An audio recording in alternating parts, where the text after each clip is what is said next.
Welcome to another edition of Boom and Bust. I'm your host, Tony Clement, here at the News Forum, where all voices matter. It's a pleasure to have on my program Dr. Charles Burton, the author of a new book on Canada-China relations called The Beaver and the Dragon, and it is published by Optimum Publishing International.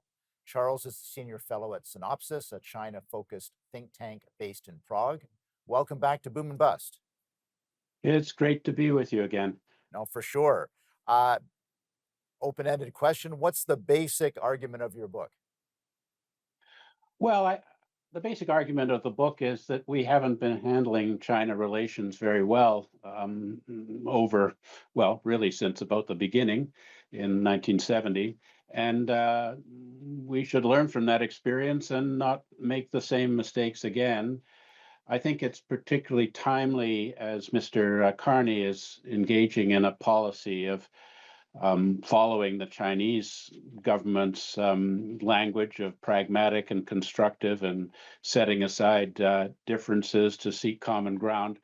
That's essentially the policy that we followed in the Chrétien era.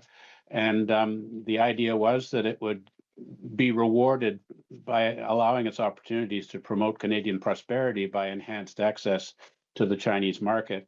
In fact, over the Chrétien period, with all the Team Canada and not addressing Chinese violations of international law and human rights, our market share in China actually declined.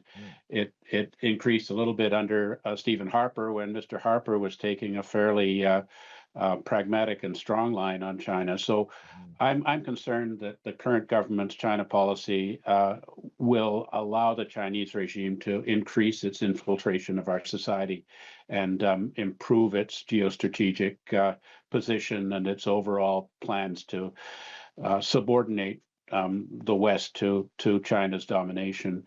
So I hope people will read it. It's the subtitle of the book is How China Outmaneuvered Canada's Diplomacy, Security, and Sovereignty. Right. And I think that we don't want them to do that anymore. And I think I give some suggestions as to how we can better realize Canadian interests and longer term gains through managing our relationship with China differently from the way we are right now. And we'll unpack some of those various strings that you've raised there that are part of the book, the sweater of the book. Let's put it that way. You write that Canada miscalculated China's intentions. Can you give us a how and a why on that particular topic? That Canada's calculated China's intentions? Miscalculated, yes. Oh, miscalculated. Oh, I think that's definitely the case.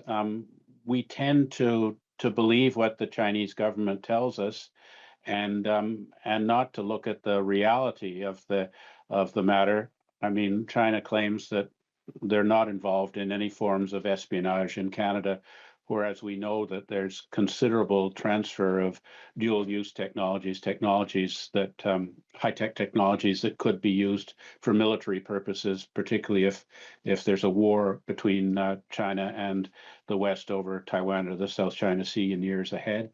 And they tell us that they don't interfere in our elections, and that when you raise the Chinese Communist Party's United Front Work Department, that they claim not to really know what that's about, even though that's the agency that's involved in harassment of Canadians of Chinese origin and influence operations against people who are influential in the policy process.